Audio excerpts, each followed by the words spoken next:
Hello everyone, how are you feeling today? It's Everyone here, and today I'm coming at you with the deck that you choose second with your votes, and that is Predaplants.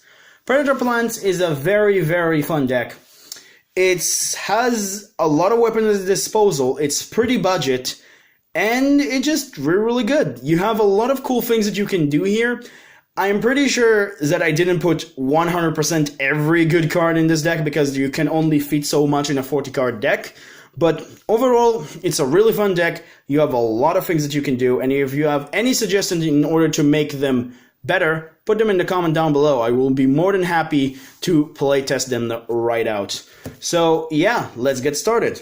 Starting things off, we start with 3 copies of Orpheus Scorpio. The obvious 3 of monsters, probably the most iconic Predaplant monster. You ditch a monster from your hand and special summon a Predaplant monster from your deck. Now, the most obvious option for people in different decks when you're playing this engine is Darlingtonia Cobra. But in this particular deck, the most obvious option is actually Kalimasandu. Why? Because Kalimasandu is a fusion spell for dark monsters. So if you have also like playing the Shadow version, which there is a Shadow version, which I'm not sure is that consistent, but like if you want to play that, you can also bring out a window, whatever. But the idea of this guy is like he's a fusion spell for fusion monsters, like, you know, using from hand or field. As well, he can use predator monsters with predator counters that your opponent has as fusion materials. So he kind of steal them, kind of like a super poly. Also, he can only, like I said, if I'm not saying that again, he can only fusion summon dark monsters with him. So keep that in mind when using him, but he's a very excellent card.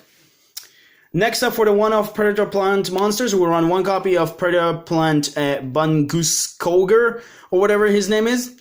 If you have a monster with a Predaplant counter, you can just special summon discard for a monster for like your opponent or whatever. You contribute it, special summon discard from your hand. Then you can send it to the graveyard somehow, and you put Predator counter on every single one monster of your opponent, as well as he's a tuner, so why not? I mean, you technically only need 1 because you can summon him with his effect, you can summon him from the deck with other effect, which we'll get into it in a second, and also just generally, he's just, you know, he's just a good one-off. You don't really need more than 1 of him. Then also one of the Hydra. Hydra is also kind of a kaiju kind of a card. He's tributing monsters your opponent control that have predator counters to special summon it for your side of the field. Can also drop them by, like, you know, life points, but you don't really care about that much. You do care about the kaiju effect sometimes. It's not the most important, but it's mostly here for the name. And then the other way for you to drop Predaplant counters. This guy, pretty much when he's summoned, he can target a monster your opponent control and place a predator counter on it. And the idea with the predator counters is like making every monster that have a level become a level 1. Lynx and Exceed monsters just don't become level 1 because they don't have levels.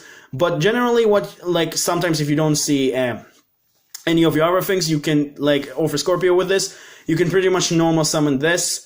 Then if it's in your hand, just target the monster your opponent have with that, like tribute that, special summon it, and then send it to the graveyard, which is really cool. And also, he's attacking into something with a Predaplant counter. After damage calculation, he allowing you to special summon a Predaplant monster from your deck. He's a cool one-off, but like not more than that. Then the obvious Darlingtonia Cobra, and then one is Sarah Sinyan for an additional name, as well as kind of a searcher on the field when it's sent to the graveyard by a card effect or by battle, and it's also kind of a hand trap to deal with direct attacks.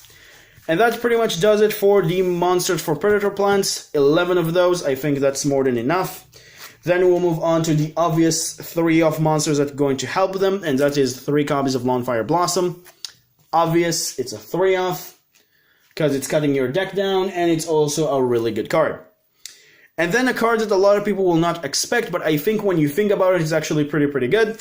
I run 3 copies of a Jimp Chain. This guy, when he's sent to the graveyard, search for you for a Frightful spell or trap card, which there is a specific one which unfortunately I have to proxy, but you know which one I am talking about, and that is 2 copies as well that I run with Patchworks.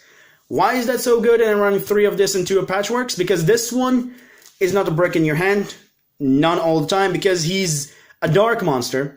He can be ditched with Orpheus Scorpio, he can be used as a fusion material, with a Klimasandu. It can be used as a fusion material with a normal fusion spell. Just in general, it's a really good card. You have so many ways to ditch it into the graveyard. So 3 copies of this is absolutely insane. This one is just, I am considering maybe running 3 copies of Patchworks, but like it feels like there's so many, like, you know, 3 additional copies with this and so many easy ways to send it to the graveyard. So a 3rd copy just doesn't feel really necessary. And that does it for the monsters, and we start off the spells with, of course, the Patchworks. Then we'll move on to the Predaplant monsters, Predaplant spells themselves. Of course, overall we have 17 monsters. So for the spells, you will run 3 copies of Preda Running, 2 Predaponics, and 1 Predablast. I really like this lineup of Predaplant spells, because it's just really good. Preda Running is not a hard one per turn, so you want to run it at 3. It's a monster reborn and it's really good. I mean, technically Premature Burial, but you know what I mean. It's a really good card. Predaponics is a really good card as well, but I'm not sure I want to run it at 3. It does revive for you monsters and it does do work, but like a 3-off feels sometimes, you know, a break. So 2 copies is more than enough, and it's help you with link summoning. And then Predablast, which is the card that I am considering bumping up to 2, but I still think it's not that amazing because it's still very dependent. I mean, you technically can search it and you can technically only get away with 1. You don't really need more than 1. It's only good when your opponent having like an established board, or you need another kind of like a additional card to negate another monster effect. It's like, it's not really that good unless you have the fusion. So 1 copy is more than enough. And then for the fusion spells, we'll run 2 copies of Polymerization and 1 copy of Fusion Substitute. I think that's obvious lineup for Polymerization because this is also from the field, and it's really easy to get monsters on the field as well. And it's also like, you know, an additional draw, and this one is good, generally normal Polymerization. 1 copy of Ultra Poly because you can do the normal combo with it, which is pretty good. 1 copy of Super Poly, which again I have to proxy because I don't have my Super Poly. I don't have a Super Poly. And 1 copy of Instant Fusion because you have a target in the extra deck, so why the heck not? And that's it for that. Now we'll move on to the rest 6 spells, which are the following. I run 3 copies of Allure Darkness for draw power because you can banish overall additional chains that you don't need, and or just dead cards in your hand. Really good. 2 copies of Twin Twister because Twin Twister is a really good card. Also, again, help you ditch chain to search Patchworks, which is pretty much a +1, so why not? As well, just in general, this card is really good with, you know, heavy back row formats, which I think this is the format that we're kind of entering in, so it's really good to have, generally. And then 1 copy of Monster Reborn because I think Monster Reborn is pretty obvious. And then for the only traps that we will run in the deck is a trap that finally came back to 3, and it's really fun to play around with because all of your extra deck monsters have more than 2500 attack, like, you know, the fusion monsters, and they're all dark. And I'm talking about the fusion monsters you can summon with Predaplants, and because of that I can run 3 copies of Eradicator, which is an absolutely insane card to deal with Sky Strikers and Altergeist and everything. So this card is really good, and like I said, we're kind of like entering into a, I think, back row heavy format, and having the ability to just deal with those, saying like no to spells and traps and just shut down an entire deck, it's really good, it's really fun, and just can help you quite a bit. So that's pretty much for that. And that does it for the main deck. Of course, if you don't like the Eradicator, you're more than welcome to cut it down and not run traps, and just have like generally an additional 3 spots that you can put whatever you want. But I just thought that Eradicator is just a good card. So now let's move on for the fusions. So first off, for the instant fusion target, Thousand Eyes Tricks, still a monster, and then it's also really good with the new fusion, which we'll get to is fusion material in a second.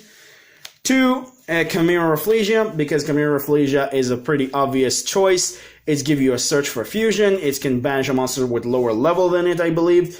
Is that what it is? Yes, it's a lower level than it, and it also becomes stronger when you're fighting a monster, so that's really good as well. And like I said, it can search Polymerization in the end phase, so that's really good. Or, I don't really remember if it's the end phase or the start of your turn, but, you know, it's searching a fusion spell, so that's good as well. Then, 2 copies of the new Dragostapilia, which is a fusion monster that you can summon with 1 fusion monster and 1 dark monster. Hands down why this card is so good. because it's also still a monster, and then giving you the ability to fusion summon this one, another dark monster. This card is absolutely insane. It's your go first combo card that you want to go as soon as possible because it's so good. And that's why I also like Predaponics and stuff like that, because it helps you bring out consistently additional more monsters in order to like kind of support it. Because this guy is just... Oh yeah, by the way, let's put a Predator counter on any monster I want once per turn as a quick effect, and then negate that monster effects. Pretty much. That's really good. And then your best kind of going second card is the 2 Starving Venoms. I technically think I want to run 1, but we'll see for a second copy in the future. Like, I might going to cut it down by 1, but, Starving Venom is a really good card to just steal your opponent monster, kind of like, not steal, but like, it can steal effects, which is not really relevant with all the Link monsters, but the idea is that, like, he can become so big when you target a special summon monster, so that's really good. And it's just a really good card to have overall, and it's probably the most easiest one to summon because it requires only 2 dark monsters, but unfortunately they have to be on the field, so keep that in mind as well. And then lastly, 1 Greedy Venom for your fusion, because it's a Predaplant deck, so why not run 1 copy of that as well. And then for the links themselves, I run 1 copy of Underclock Taker for helping you, again, OTK, so if you bring a Starving Venom and this, it's kind of guaranteed OTK, so to speak, depending on your opponent monsters. Then 1 copy of Witch, because boost your monsters, why not? Cerberus to deal with monsters. Phoenix to deal with back row. Your Unicorn, because I don't have the money to, but Unicorn to deal, again, with any card that you want to spin back into the deck. Decod, because it's a good card to going first and sit on for your Link monsters. Or, Witch Apprentice, depending on what you want, and Borlo to just steal monsters and deal with your opponent annoying shit. So, yeah, that's pretty much does it for the extra deck and does it for the deck profile. So, I hope you guys enjoyed. Don't forget to like, subscribe. This is the second deck profile that you guys chose for being in my Choose Your Deck Profile votes. The next one after this is Deskbot, which is probably going to come out next week. I'm not sure if I'm going to put 2 videos this week, but we'll see. Like, probably going to come out next week. My apologies. I'll see you guys next time in that video. Remember, creativity is the key in this game. Have a good day, guys. Stay safe. And leave me in the comments down below what you think how to improve this deck. Bye-bye, guys, and see you guys next video.